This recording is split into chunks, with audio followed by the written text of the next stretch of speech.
हमसे ज्यादा रे बचबे ना बाबू इहे बाटे वादा रे रंगादारी ये सिखोइले हमर बाप दादा रे मार दिला गोली जे बोले ना जाता रे रंगादारी ये सिखोइले रंगादारी ये सिखोइले हमर बाप दादा रे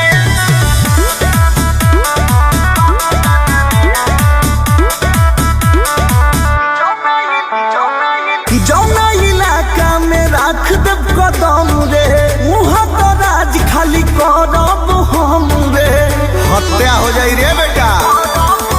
अरे बाकी बाटे फिल्मी टेलर देख ले छुपे खाती कवनो के घर देख ले बीच में जे कवनो बनी बाधा रे लाले लाल शरीर होइलो कि ना सादा रे रंगादारी ये सिखोइले हमर बाप दादा रे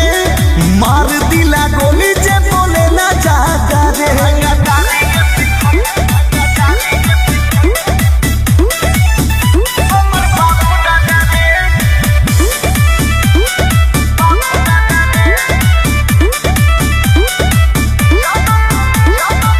जानत नइखे हमार तेहू खीस रे बात कर तनी झुकाई के शीश रे